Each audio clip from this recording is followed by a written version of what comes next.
Back to news. ప్రజల అవసరాలను Telangana budget ప్రతిబింబించనుందని అన్నారు మంత్రి ఈటెల రాజేందర్. ప్రజల ఆలోచనలకు అనుగుణంగా కేటాయింపులు ఉంటాయని చెప్పారాయన.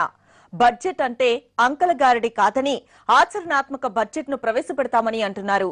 3 ఏళ్లలో విద్యుత్ రంగంలో స్వయం స్వావలంబన సాధ్యమవుతుందంటేనే కేంద్రంతో మంచి సంబంధాలున్నాయని చెబుతున్న ఈటెలతో మా ప్రతినిధి సోమ్ గోపాల్ స్పెషల్ ఇంటర్వ్యూ. తెలంగాణ తొలి బడ్జెట్ మెరుగులు దిద్దుకుంది. తెలంగాణ రాష్ట్రంలో తొలిసారి బడ్జెట్ ను ప్రవేశపెడుతున్నారు మంత్రి ఈటెల రాజేందర్ గారు. ప్రస్తుతం మనతో ఈటెల రాజేందర్ గారు ఉన్నారు.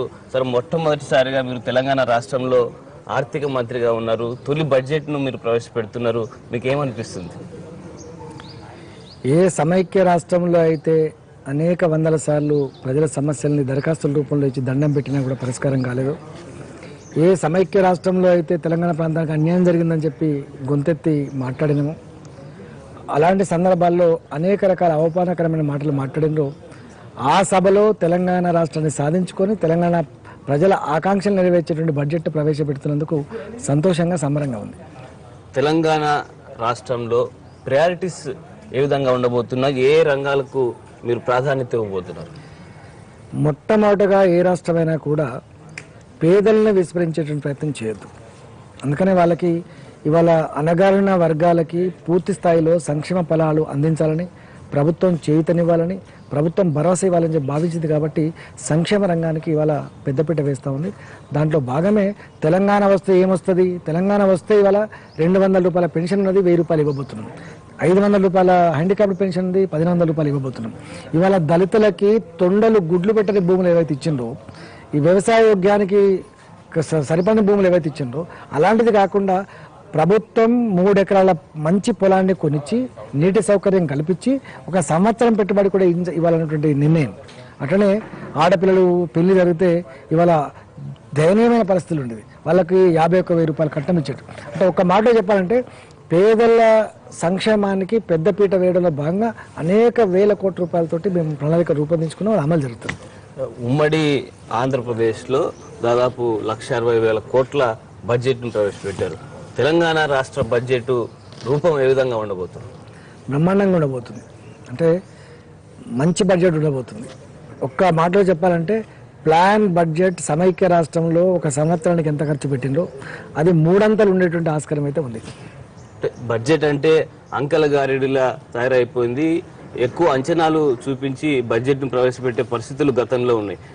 తెలంగాణ రాష్ట్రంలో వాస్తవాల ఆధారంగా బడ్జెట్ ఉండబోతుందా? అంచనాలు ఏ విధంగా ఉండబోతుంది?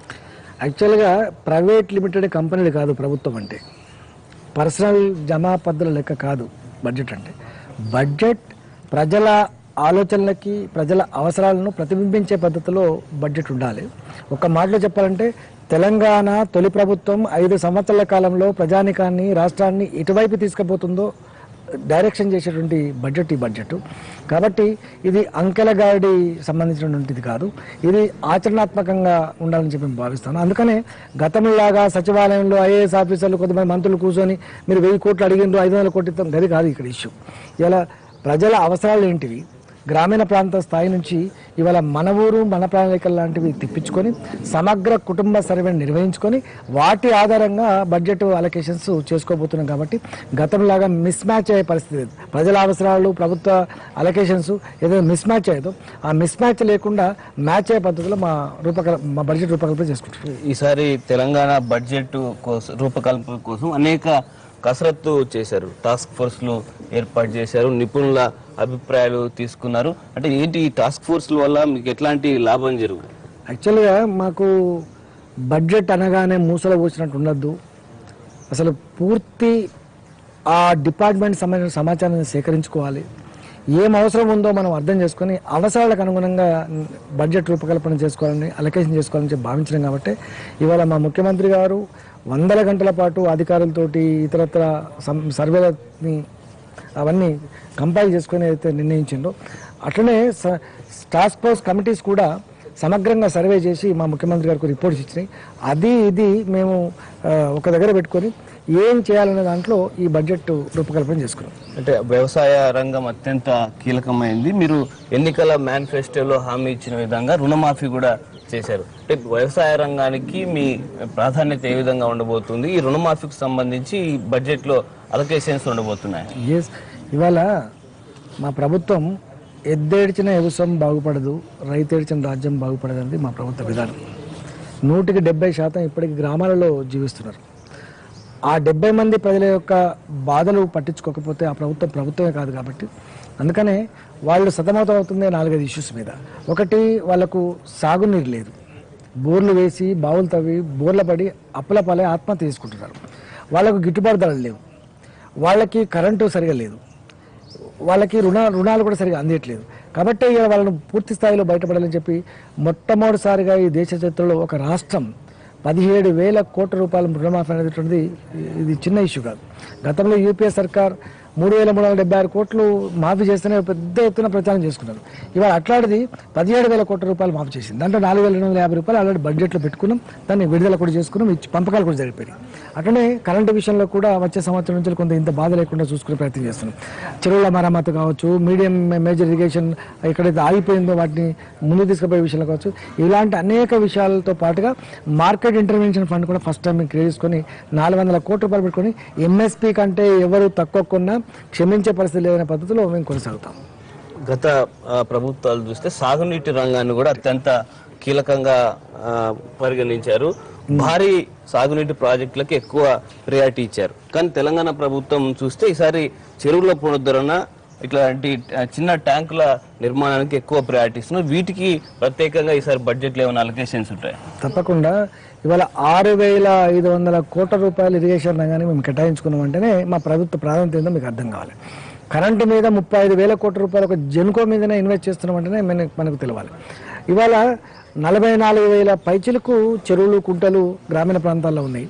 అవి ఇలా ఎండిపోవడం వల్ల గ్రౌండ్ వాటర్ పడిపోయింది, బోర్లు ఎండిపోయినాయి, బావులు ఎండిపోయినాయి, ఇలా గొడ్డు గోదకు నీళ్లు లేకుండా పోయినాయి. కాబట్టి దాదాపు 269 టీఎంసీల నీళ్లను అట్టి పెట్టుకునే కెపాసిటీ పెట్టుకునేది. కాబట్టి వాటిని పునరుద్ధరించుకోవాలనేది ఫస్ట్. రెండవది, వాగుల మీద చెక్ డ్యామ్లు కట్టుకొని నీటి నిల్వ చేసుకొని మేము కొంత వాడుకోవాలనేది రెండు. అట్లనే మీడియం మేజర్ ఇరిగేషన్ ప్రాజెక్టులు అవుతున్నాయో, అర్ధాంతరంగా డబ్బులు లేక ఆగిపోయినవి అవుతున్నాయో వాటి యుద్ధ ప్రాతిపదికమైన పూర్తి చేయాలని చెప్పి నిర్ణయించుకున్నాం. తెలంగాణ రాష్ట్రంలో విద్యుత్ సంక్షోభం ఉంది. కొత్తగా ఏర్పడిన రాష్ట్రంలో వేల కోట్ల రూపాయలు విద్యుత్ కోసమే ఖర్చు పెడుతున్న పరిస్థితి ఉంది. నిన్ననే ఛత్తీస్గఢ్లో కూడా ఒప్పందం చేసుకున్నారు 1000 మెగావాట్ల కోసం. ఈ రంగానికి ఈసారి బడ్జెట్లో ఎలాంటి అలొకేషన్స్ ఉంటాయి?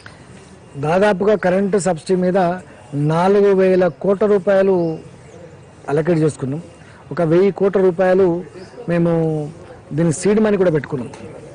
ఇవాళ 35,000 కోట్లతో జెన్కో ఆధ్వర్యంలో 6,000 మెగావాట్ల పవర్ ప్రొడక్షన్ కూడా మేము టార్గెట్ పెట్టుకున్నాం. 4,000 మెగావాట్ల కరెంటు ఎన్టీపీసీ ఎస్ఆర్సీలు రాసుకున్నట్టుగా ఉత్పత్తి చేసడానికి మేము అన్ని వాళ్ళకి భూములు కానీ నీళ్లు కానీ కేటాయింపులు చేసుకున్నాం. అట్లా ఇవాళ కరెంటు విషయంలో 2017 కల్లా పూర్తి స్థాయిలో సెల్ఫ్ సస్టైన్ స్టేట్, ఈ దేశంలోనే కరెంటు సర్ప్లస్ ఉన్న స్టేట్గా చేయాలనేది తీర్చిదిద్దాలనేది మా ప్రభుత్వం భావన. దాదాపు 14 ఏళ్ల పాటు ఉద్యమంలో ఉండి తొలిసారి మీరు అధికారంలోకి వచ్చారు. ఇప్పుడు తొలి బడ్జెట్ను పెడుతున్నారు. తెలంగాణలో తొలి ప్రభుత్వమైన టీఆర్ఎస్ ప్రభుత్వానికి అనుభవం లేదు అని విపక్షాలు విమర్శలు చేస్తున్నాయి. దీనికి మీ సమాధానం ఏంటి? 14 ఏళ్ళుగా సాధ్యం కాని తెలంగాణ రాష్ట్రాన్ని సాధించిన ఘనత మా పార్టీకి ఉంది. ఏ కమిట్మెంట్, ఏ కన్విక్షన్ అయితే ఆ రాష్ట్రాన్ని సాధించుకున్నామో, రేపు తెలంగాణ రాష్ట్రాన్ని కూడా బంగారు తెలంగాణ మార్చడంలో అదే కమిట్మెంట్, అదే కన్విక్షన్ మాకు ఉంటుంది. ఇవాళ వాళ్ళకున్న నైపుణ్యం మాకు లేదు. నిజంగా భూములు అమ్ముకునే నైపుణ్యము, సంపాదించుకునే నైపుణ్యము, ప్రజల్ని మభ్యపెట్టే నైపుణ్యము, మోసగించే నైపుణ్యం మాకు లేదు. ఖచ్చితంగా మేము వాస్తవిక కోణములో ప్రజలు మెచ్చే పద్ధతిలో ఈ పరిపాలన అంటే ఇవాళ సేవకుల్లాగా ప్రజల కోసం పనిచేసే ప్రభుత్వం అనేటువంటి భావన తప్పకుండా రేపు కలిగించబోతుంది. కేంద్ర రాష్ట్ర ప్రభుత్వాల మధ్య సంబంధాలు కూడా అత్యంత కీలకం.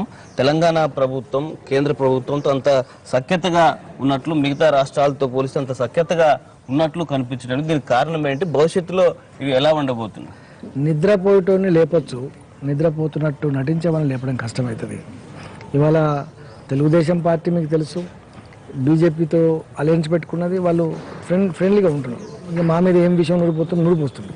కానీ మేము రాష్ట్రం ఏర్పడిన తర్వాత మా ప్రభుత్వం గత కేంద్ర రాష్ట్ర ప్రభుత్వాల సంబంధాలు ఎట్లయితే ఉన్నాయో వాటిని మేము కొనసాగించాలని చెప్పి భావిస్తూ ఉన్నాం. ప్రధానమంత్రి గారికి 2-3 సార్లు అప్పీల్ కూడా చేసినాం. తప్పకుండా మా సహాయ సహకారాలు మీకు ఉంటాయి, ఈ కొత్తగా ఏర్పడే రాష్ట్రానికి మీ సహాయ సహకారాలు అందించమని చెప్పి ఒకసారి కాదు ఒక 10 సార్లైనా మేము వేడుకోవడం జరిగింది. అనేక సార్లు ఢిల్లీకి వెళ్ళినప్పుడు నేను, మా కేటీఆర్ గారు, హరీష్ గారు, అట్లనే మా పార్లమెంట్ సభ్యులు, మా ముఖ్యమంత్రి గారు అందరం కూడా అనేక సార్లు వేడుకోవడం జరిగింది. ఇంత చేసిన తర్వాత కూడా ఇవాళ ఏదో సంబంధాలు బాగలేవు అనేటువంటి పద్ధతి మంచిది కాదు. రాష్ట్ర విభజన తర్వాత తెలంగాణలో ఆదాయం పడిపోయింది అన్న ఒక ప్రచారం జరుగుతుంది. ఇందులో వాస్తవం ఎంత, వాస్తవానికి ఎంత పడిపోయింది అన్న మొత్తం? అదంతా శుద్ధ అబద్ధం, అది విష ప్రచారం. ఇక్కడ పంటలు ఎండిపోవాలి, రైతులు చచ్చిపోవాలి, ఆ శవాల మీద రాజకీయాలు చేసుకోవాలి. ఇక్కడ కరెంటు ఉండద్దు, కరెంటు ఇక్కడ ఇవ్వద్దు, పరిశ్రమలు ఆగిపోవాలి, కార్మికులు రోడ్డు పడాలి, పరిశ్రమలు అక్కడ తడిపోవాలి. ఇలాంటి ఎజెండా ఉన్న వాళ్ళు తప్ప నిజాయితీ ఉన్న వాళ్ళు మాత్రం అట్లాంటి మాటలు మాట్లాడరు. టీఆర్ఎస్ ప్రభుత్వం కొత్తగా అనేక పథకాలని ముందుకు తీసుకొచ్చింది. కళ్యాణ లక్ష్మి కావచ్చు, ముస్లింల అమ్మాయిలకు పెళ్లిళ్ళు చేసే పథకాలు కావచ్చు, అలాగే టీఆర్ఎస్ మార్క్ కొన్ని పథకాలను తీసుకొచ్చారు. వీటన్నిటికీ బడ్జెట్ సరిపోతుందా? ఏ విధంగా మీ కేటాయింపులు ఉండబోతుంది? అన్నిటికీ డబ్బులు కేటాయించే సత్తా, ఆ ఆర్థిక పరిపుష్టి ఈ ప్రభుత్వానికి ఉంది. దేన్ని కూడా విస్మరించే పరిస్థితి లేదు. మేము అలొకేషన్స్కి యాక్చువల్స్ మధ్య గ్యాప్ ఉండొద్దని చెప్పి నిర్ణయించుకున్నాం. యుద్ధ ప్రాతిపదిక పైన తీసుకున్న నిర్ణయాలు, అలొకేట్ చేయబడిన డబ్బులు ఖర్చు పెట్టే పరిస్థితి తెలంగాణ ప్రభుత్వానికి ఉంటుంది. ఓకే, బీసీలకు మీ బడ్జెట్లో కేటాయింపులు ఏ విధంగా ఉండబోతున్నాయి? ఎక్కువ జనాభా ఉన్న బీసీలకు ఎలాంటి కొత్త స్కీమ్స్ ఏమైనా మీరు మొదలు పెట్టబోతున్నారు? యాక్చువల్గా బీసీల విషయంలో అసలు ఆ వృత్తుల మీద పూర్తి అవగాహన రాలే, ఇంకా మాకు దాని మీద పూర్తి స్థాయిలో దృష్టి పెట్టలే. మేమే మొన్న మత్స్యకారుల సమస్య మీద పోయి మేము ఇక్కడ జార్ఖండ్ అండ్ బెంగాల్ పోయి కొంత స్టడీ చేసి వచ్చినాం. ఇవాళ క్యాడెట్ ఆపర్స్ విషయంలో కూడా కొంత స్టడీ చేసినాం. కొంత చేనేత కార్మికులకి ఇప్పటికీ కొంత స్టడీ చేసుకున్నాం. ఇంకా అనేక సంచార జాతులు కానీ ఇవన్నీ కానీ పూర్తి స్థాయిలో స్టడీ చేయాల్సి అక్కడ ఉంది. మా ముఖ్యమంత్రి గారు మాకే ఆ బాధ్యతని కొంతమందికి అప్పచెప్పడం జరిగింది. దాదాపుగా ఈ 5 సంవత్సరాల కాలంలో 25,000 కోట్ల రూపాయలు ఖర్చు పెట్టాలని చెప్పి భావించినాం. కానీ ఎట్లా అలొకేట్ చేసుకోవాలి, ఎట్లా ఇచ్చుకోవాలి, గతంలో లాగానే ఫెడరేషన్ లేచి వాటి డబ్బులు కేటాయించి ఆ చైర్మన్ లేక, అధికారులు లేక, మళ్ళీ ఖర్చు పెట్టక మళ్ళీ పాత కథకి ఉండే పద్ధతి కాకుండా ఎట్లా అలొకేట్ చేయాలి, ఎట్లా ఖర్చు పెట్టాలి, ఎట్లా వాళ్లకు అప్లిఫ్ట్ చేయాలనే దాంట్లో కొంత ఇంకా కాంక్రీట్గా రావాల్సిన అక్కడ ఉంది. ఏది ఏమైనప్పటికీ కేసీఆర్ గారి మాటలో చెప్పాలంటే ఈ రాష్ట్రం అణగారిన వర్గాలకు నిలయం. 185% మంది వాళ్ళే కాబట్టి వాళ్ళ సంక్షేమమే ధ్యేయంగా మా ప్రభుత్వం ప్రణాళికలు ఉంటాయి. Okay, thank you sir. తొలి బడ్జెట్లో ఖచ్చితంగా ప్రయారిటీస్ మారిపోతాయి. గత ప్రభుత్వాల ప్రాధాన్యతలు వేరు, మా ప్రాధాన్యతలు వేరు అని చెప్తున్నారు. అలాగే రాష్ట్ర విభజన తర్వాత కూడా ఎలాంటి ఆదాయం తగ్గలేదని కూడా మంత్రి ఈటల రాజేందర్ గారు చెప్తున్నారు. కెమెరామెన్ రవితో సోమగోపాల్, ఓవర్ టు స్టూడియో.